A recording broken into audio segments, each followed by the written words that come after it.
जन्म और प्रारंभिक जीवन और अधिक विस्तार से। मदर टेरेसा, जिनका वास्तविक नाम अग्नेसे गोंगसे बोजासियू था, का जन्म 26 अगस्त 1910 को स्कॉपिये शहर में हुआ था। ये शहर उस समय ओटोमन साम्राज्य का हिस्सा था और अब उत्तरी मैसेडोनिया की राजधानी है। परिवार और पृष्ठभूमि। अग्नेसे एक अल्बानियाई परिवार से थी। उनके पिता निकोला बोयाजू एक सफल व्यवसायी थे। उनकी माता द्राना बोयाजू एक धर्मनिष्ठ महिला थी और उनका अग्नेसे के धार्मिक जीवन पर गहरा प्रभाव पड़ा। अग्नेसे 5 भाई बहनों में सबसे छोटी थी, हालांकि उनके 2 भाई बहनों का बचपन में ही निधन हो गया था। उनके अन्य भाई बहनों में एक बड़ी बहन आज्ञा और एक बड़े भाई लाजा थे। बचपन और शिक्षा। अग्नेसे का बचपन स्कॉपिये में बीता। उन्होंने अपनी प्रारंभिक शिक्षा एक कॉन्वेंट स्कूल में प्राप्त की, जहां वे पढ़ाई में अच्छी थी और उन्हें गाना बहुत पसंद था। वो और उनकी बहन स्थानीय चर्च में गायिकाएं थी। पिता का निधन और परिवार पर प्रभाव। जब अग्नेसे केवल 8 साल की थी, तभी उनके पिता निकोला बोयाजू का निधन हो गया। इससे परिवार की आर्थिक स्थिति थोड़ी मुश्किल हो गई और उनकी मां को परिवार के पालन पोषण की पूरी जिम्मेदारी उठानी पड़ी। इस कठिन समय में भी उनकी मां ने उनमें और उनके भाई बहनों में गहरी आस्था और करुणा के मूल्यों को विकसित किया। धार्मिक झुकाव। अग्नेसे बचपन से ही धार्मिक गतिविधियों में सक्रिय रूप से भाग लेती थी। चर्च और मिशनरियों की कहानियों का उन पर गहरा प्रभाव पड़ा। ऐसा माना जाता है कि 12 साल की उम्र तक आते आते उन्हें यह अनुभव होने लगा था कि उनका जीवन ईश्वर की सेवा और मानव कल्याण के लिए समर्पित होगा। उनके इस प्रारंभिक अनुभव ने ही उनके भावी जीवन की दिशा तय की। मिशनरी जीवन की ओर आकर्षण। जैसे जैसे अग्नेसे बड़ी हुई, उनका झुकाव मिशनरी जीवन की ओर बढ़ता गया।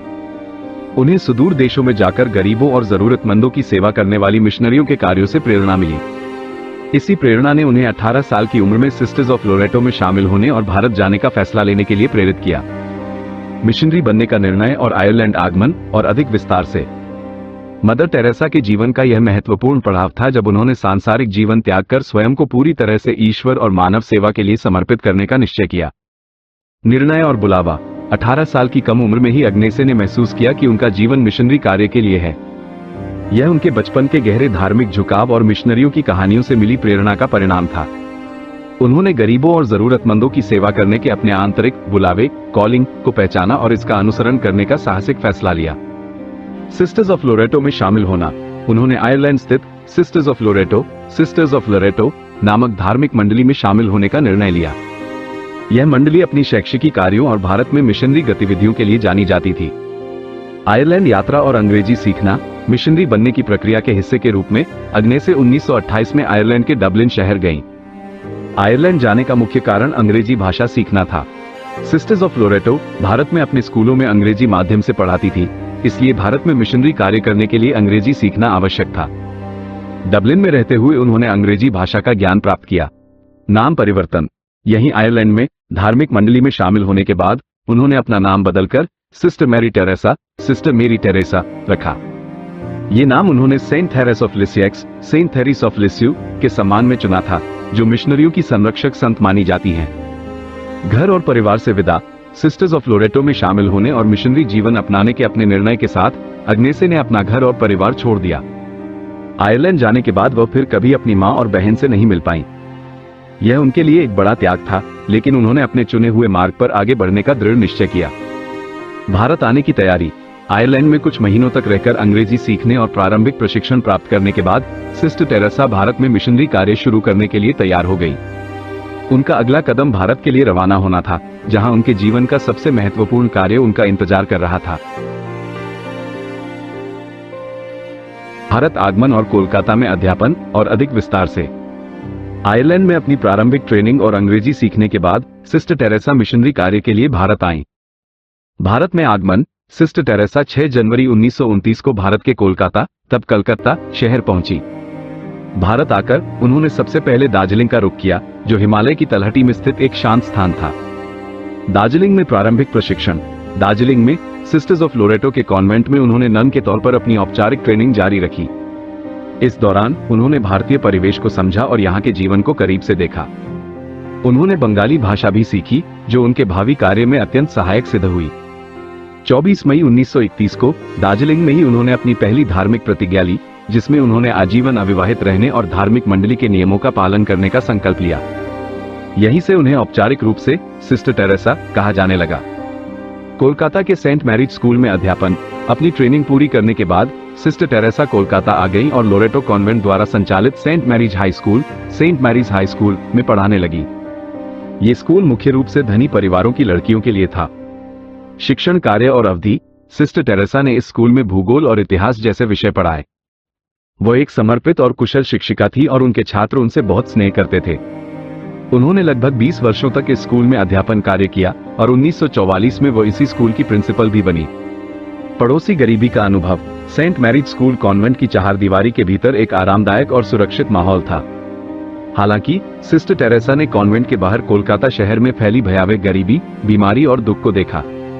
उन्होंने सड़कों पर बेघर लोग, बीमार और मरते हुए व्यक्ति और गरीबी में जीवन जीने वाले बच्चों को देखा। इस गरीबी और दुख ने उनके मन पर गहरा प्रभाव डाला और उन्हें बहुत विचलित किया। कॉन्वेंट के अंदर का जीवन उन्हें अधूरा लगने लगा जब बाहर इतनी पीड़ा मौजूद थी। सेंट मैरीज स्कूल में बिताए ये वर्ष सिस्टर टेरेसा के जीवन का एक महत्वपूर्ण हिस्सा थे।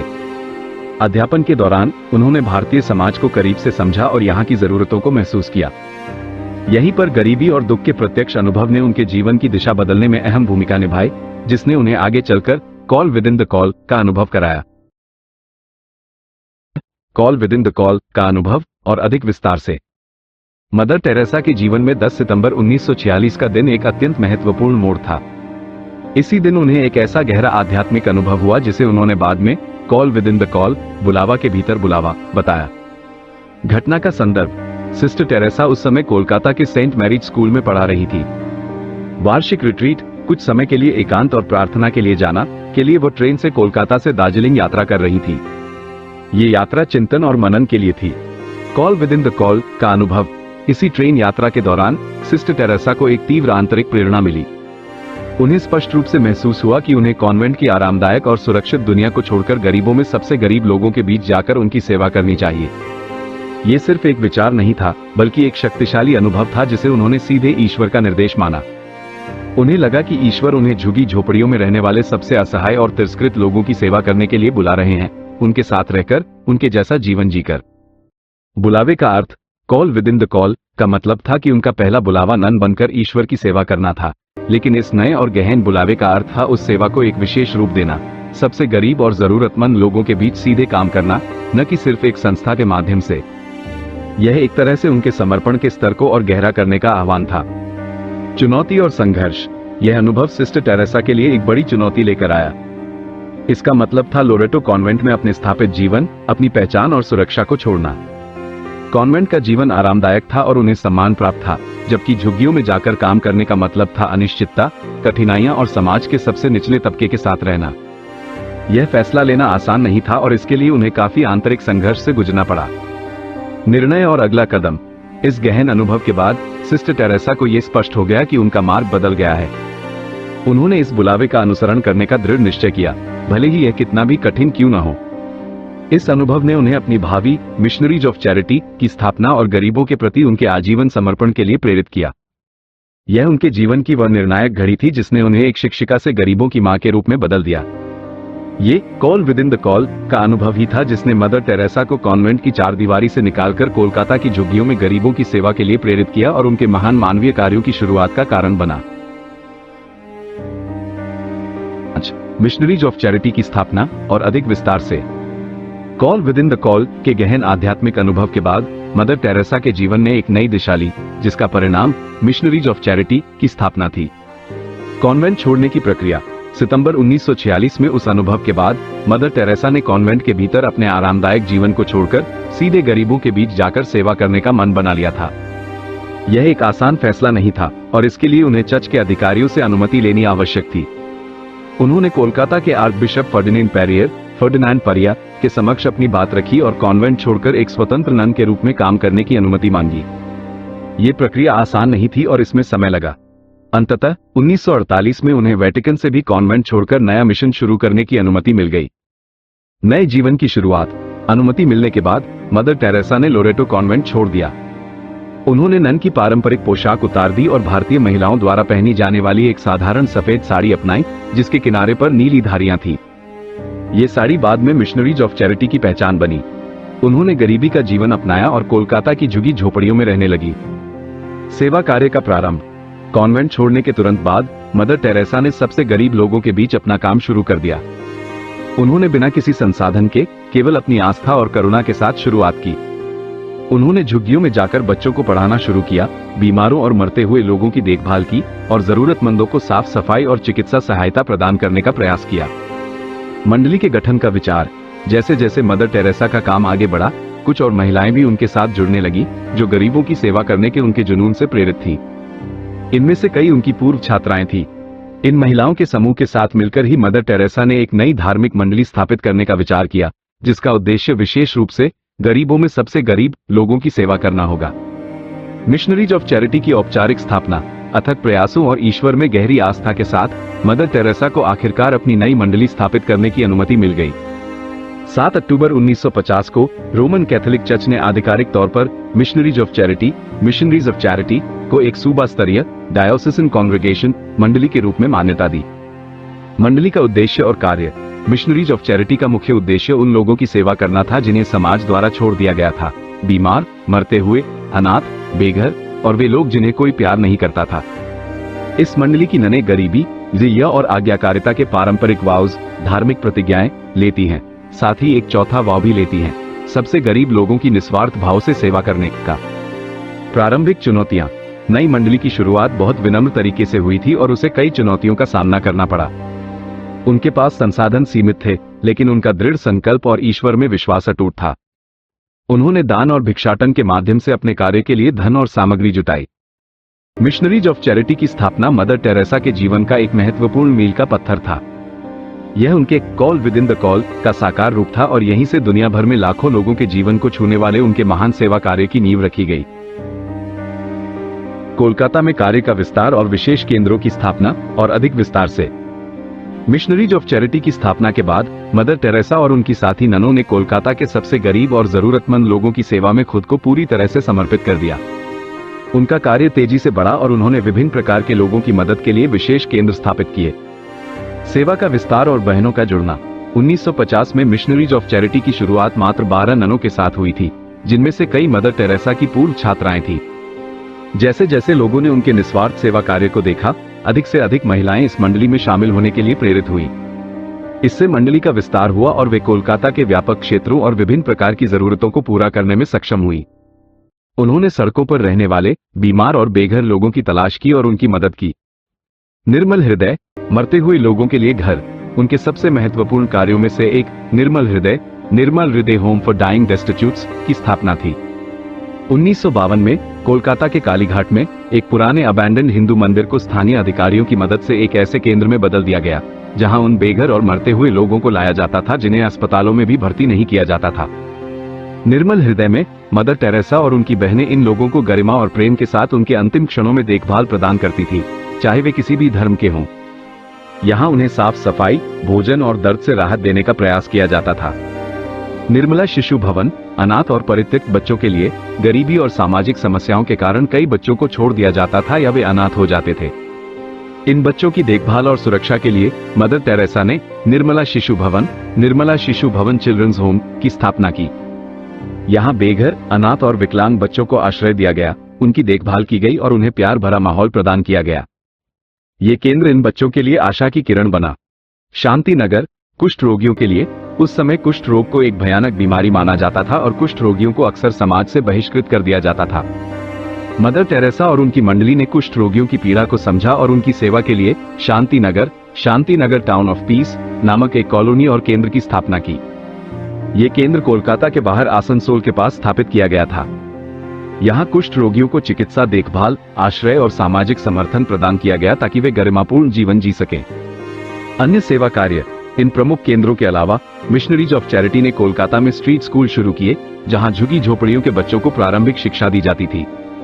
उन्होंने डिस्पेंसरी और मोबाइल क्लिनिक भी स्थापित किए ताकि गरीब लोगों तक चिकित्सा सहायता पहुंच सके। उन्होंने भोजन वितरण केंद्र भी चलाए। कोलकाता में बढ़ती पहचान। मदर टेरेसा और उनकी बहनों के निस्वार्थ सेवा कार्य को धीरे धीरे कोलकाता शहर में पहचान मिलने लगी। लोग उनकी भक्ति, करुणा और अथक परिश्रम से प्रभावित हुए। उन्हें स्थानीय समुदाय और अधिकारियों से भी कुछ हद तक समर्थन मिलना शुरू हुआ, जिसने उनके कार्य के विस्तार में मदद की। इस प्रकार मिशनरीज ऑफ चैरिटी ने कोलकाता में गरीबों, बीमारों, अनाथों और मरते हुए लोगों की सेवा के लिए एक मजबूत सा आधार स्थापित किया। यह उनके विश्वव्यापी मिशन की शुरुआत थी, जो कोलकाता की सड़कों से शुरू होकर दुनिया के कोने कोने तक फैली। अंतर्राष्ट्रीय पहचान और विश्वव्यापी सेवा का विस्तार और अधिक विस्तार से। कोलकाता में मिशनरीज ऑफ चैरिटी के बढ़ते कार्यों और मदर टेरेसा के निस्वार्थ समर्पण ने धीरे धीरे भारत से परे दुनिया भर में लोगों का ध्यान आकर्षित करना शुरू कर दिया। यह वो दौर था जब उन्हें अंतर्राष्ट्रीय पहचान मिली और उनकी सेवा का कार्य वैश्विक स्तर पर फैल गया। मीडिया कवरेज और बढ़ती पहचान। मदर टेरेसा के काम को शुरुआती पहचान भारतीय मीडिया से मिली, लेकिन उन्हें विश्व स्तर पर पहचान दिलाने में ब्रिटिश पत्रकार मैल्कम मगरिज की महत्वपूर्ण भूमिका रही। मुगेरिज ने 1969 में मदर टेरेसा और मिशनरीज ऑफ चैरिटी पर समथिंग ब्यूटीफुल फॉर गॉड नामक एक डॉक्यूमेंट्री फिल्म बनाई। इस डॉक्यूमेंट्री ने दुनिया को कोलकाता की झुग्गियों में किए जा रहे अद्भुत और हृदयस्पर्शी कार्य से परिचित कराया। इसके बाद उन्होंने इसी नाम से एक किताब भी लिखी। इस डॉक्यूमेंट्री और किताब ने मदर टेरेसा की छवि को एक ऐसी संत के रूप में प्रस्तुत किया जो सबसे गरीब और उपेक्षित लोगों के लिए जी रही थी। इसने उनकी मानवीय सेवा को व्यापक प्रसिद्धि दिलाई। मंडली का पोंटिफिकल स्टेटस और वैश्विक विस्तार। मदर टेरेसा के कार्य और मिशनरीज ऑफ चैरिटी के विकास को देखते हुए 1965 में पोप पॉल वी ने मंडली को पोंटिफिकल कांग्रेगेशन का दर्जा दिया। इसका मतलब था कि अब यह मंडली सीधे पोप के अधिकार क्षेत्र में आ गई थी और इसे भारत के बाहर भी अपनी शाखाएं खोलने और कार्य करने की अनुमति मिल गई थी। यह वैश्विक विस्तार के लिए एक महत्वपूर्ण कदम था। विश्व के अन्य देशों में मिशन पोंटिफिकल स्टेटस मिलने के बाद मिशनरीज ऑफ चैरिटी ने तेजी से दुनिया के अन्य हिस्सों में अपने मिशन केंद्र स्थापित करना शुरू किया। सबसे पहले 1965 में वेनेजुएला में एक केंद्र खोला गया। इसके बाद यह मंडली रोम, इटली, तंजानिया और ऑस्ट्रिया जैसे देशों में भी पहुंची। धीरे धीरे एशिया, अफ्रीका, यूरोप, अमेरिका और ऑस्ट्रेलिया सहित सभी महाद्वीपों में मिशनरीज ऑफ चैरिटी के केंद्र स्थापित हो गए। विभिन्न देशों में सेवा कार्य। विभिन्न देशों में स्थानीय जरूरतों के अनुसार सेवा कार्य किए गए। इसमें बेघर और मरते हुए लोगों की देखभाल, अनाथ बच्चों के लिए घर, कुष्ठ रोगियों और एड्स HIV पीड़ितों के लिए केंद्र, सूप किचन्स और चिकित्सा डिस्पेंसरी चलाना शामिल था। प्राकृतिक आपदाओं और मानवीय संकटों के समय भी मिशनरीज ऑफ चैरिटी ने प्रभावित लोगों को सहायता प्रदान की। स्वयंसेवकों और दान का प्रवाह। मदर टेरेसा की बढ़ती प्रसिद्धि और मिशनरीज ऑफ चैरिटी के विश्वव्यापी कार्य को देखकर दुनिया भर से लोग उनसे जुड़ने लगे। कई लोग मंडली में शामिल होकर नन बने, जबकि हजारों अन्य स्वयंसेवकों के रूप में अपना समय और श्रम दान करने लगे। दुनिया भर से दान और वित्तीय सहायता भी मिलनी शुरू हो गई, जिसने मंडली को अपने कार्यों का विस्तार करने में मदद की। अंतर्राष्ट्रीय सम्मान और पुरस्कार। इस दौरान मदर टेरेसा को उनके मानवीय कार्यों के लिए विभिन्न देशों और संगठनों से कई अंतर्राष्ट्रीय सम्मान और पुरस्कार प्राप्त हुए। इन पुरस्कारों ने उनके कार्य को और अधिक पहचान दिलाई और दुनिया भर में उनकी छवि एक महान मानवतावादी के रूप में स्थापित की। इस प्रकार स्टेप 7 में मदर टेरेसा का कार्य कोलकाता की संकरी गलियों से निकलकर एक वैश्विक आंदोलन बन गया। मीडिया, चर्च के समर्थन और दुनिया भर के लोगों के सहयोग से मिशनरीज ऑफ चैरिटी जरूरतमंदों की सेवा करने वाली एक प्रमुख अंतर्राष्ट्रीय संस्था बन गई। यह उनके जीवन की वह अवधि थी जिसने उन्हें नोबेल शांति पुरस्कार जैसे प्रतिष्ठित सम्मान के लिए मार्ग प्रशस्त किया। नोबेल शांति पुरस्कार से सम्मान और अधिक विस्तार से। मदर टेरेसा और मिशनरीज ऑफ चैरिटी द्वारा दुनिया भर में की जा रही निस्वार्थ सेवा और मानवीय कार्यों को अंतर्राष्ट्रीय स्तर पर सर्वोच्च मान्यता तब मिली जब उन्हें नोबेल शांति पुरस्कार से सम्मानित किया गया। पुरस्कार की घोषणा और वर्ष 1979 में मदर टेरेसा को प्रतिष्ठित नोबेल शांति पुरस्कार नोबेल पीस प्राइज देने की घोषणा की गई। यह उनके दशकों के अथक परिश्रम और मानव कल्याण के प्रति समर्पण का सम्मान था। पुरस्कार का कारण नॉर्वेजियन नोबेल समिति ने मदर टेरेसा को पीड़ाग्रस्त मानवता की मदद के लिए किए गए उनके कार्यों के सम्मान में इस पुरस्कार के लिए चुना। समिति ने विशेष रूप से गरीबी और संकट को दूर करने के उनके प्रयासों को सराहा, जिन्हें शांति के लिए खतरा माना जाता है। उनका कार्य किसी राजनीतिक या सामाजिक आंदोलन से परे सीधे व्यक्तिगत स्तर पर लोगों की पीड़ा को कम करने पर केंद्रित था। पुरस्कार का महत्व। मदर टेरेसा के लिए यह पुरस्कार व्यक्तिगत उपलब्धि से कहीं बढ़कर था। उन्होंने इसे उन सभी गरीब, बीमार और असहाय लोगों के प्रति दुनिया का ध्यान आकर्षित करने के एक अवसर के रूप में देखा जिनकी वो सेवा करती थी। इस पुरस्कार ने मिशनरीज ऑफ चैरिटी के कार्यों को वैश्विक मंच पर ला दिया और दुनिया भर से अधिक लोगों को इस मिशन से जुड़ने और समर्थन देने के लिए प्रेरित किया। पुरस्कार राशि का उपयोग। नोबेल शांति पुरस्कार के साथ एक अच्छी खासी धनराशि भी आती है।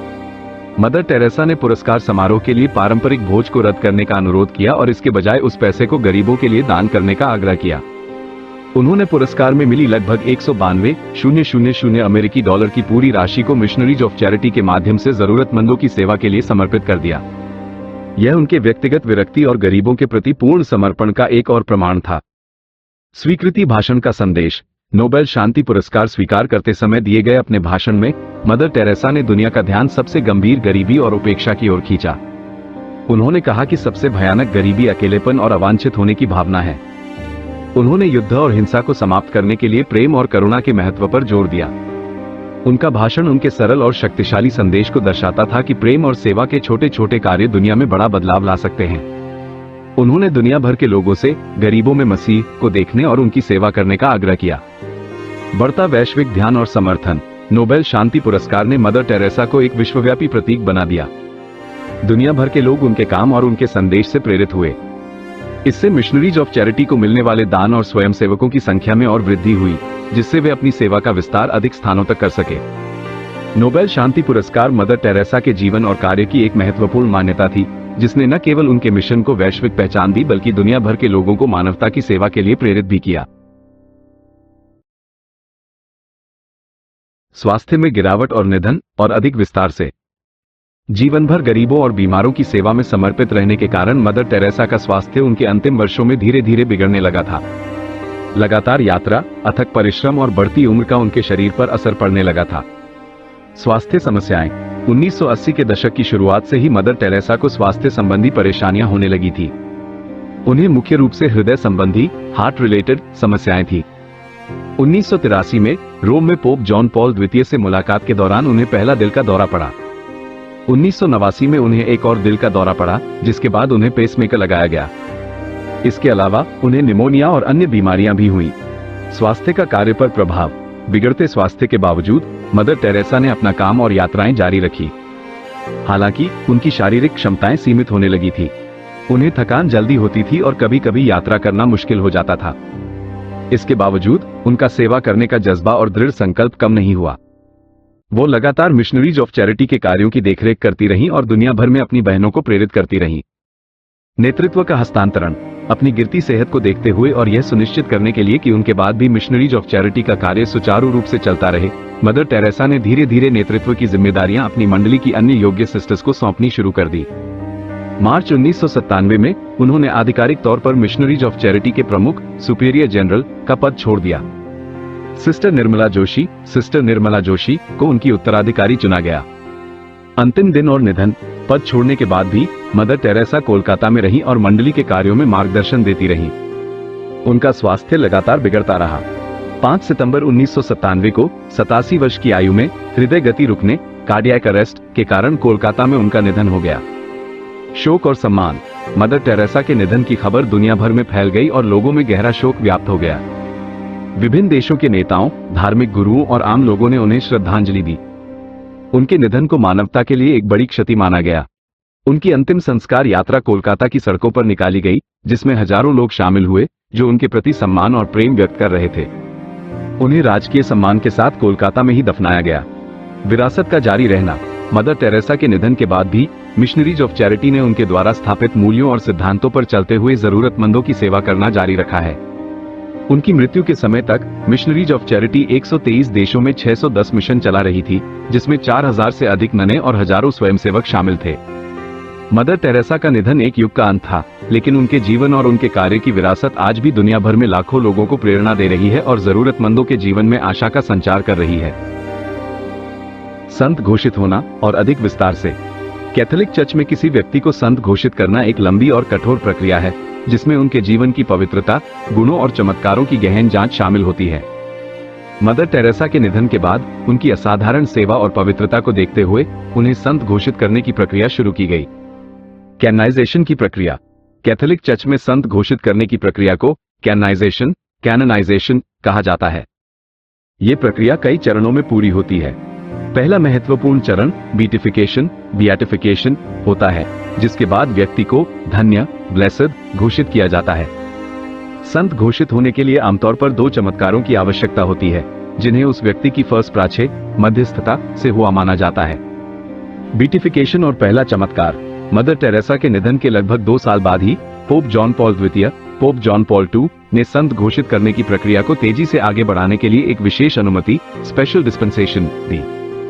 बीटिफिकेशन के लिए एक चमत्कार की आवश्यकता होती है। पश्चिम बंगाल की मोनिका बेसरा नामक एक महिला के पेट के ट्यूमर का ठीक होना, जिसे चिकित्सा समुदाय पूरी तरह से समझा नहीं पाया, को मदर टेरेसा की मध्यस्थता से हुआ पहला चमत्कार माना गया। इस चमत्कार की जांच के बाद 19 अक्टूबर 2003 को पोप जॉन पॉल द्वितीय ने वेटिकन सिटी के सेंट पीटर्स स्क्वायर में एक समारोह में मदर टेरेसा को धन्य घोषित किया। उन्हें तब धन्य Teresa of Calcutta, blessed Teresa of Calcutta के नाम से जाना गया।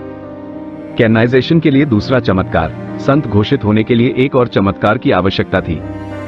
ब्राजील के मार्सिलियो हदाद एंड्रिनो नामक एक व्यक्ति, जो मस्तिष्क में कई ट्यूमर और फोड़े एब्सेसेस के कारण गंभीर रूप से बीमार था और कोमा में चला गया था, उसकी चमत्कारिक रूप से रिकवरी हुई।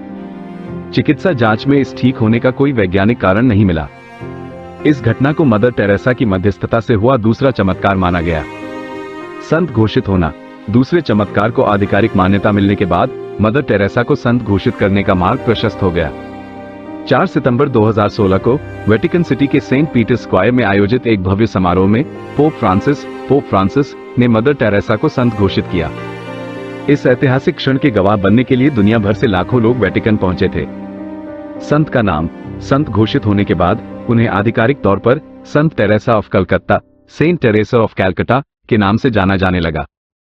ये नाम कोलकाता शहर के प्रति उनके गहरे जुड़ाव और वहां किए गए उनके महान कार्यों को दर्शाता है। महत्व और विरासत, मदर टेरेसा को संत घोषित किया जाना कैथोलिक चर्च और उनके अनुयायियों के लिए एक अत्यंत महत्वपूर्ण घटना थी।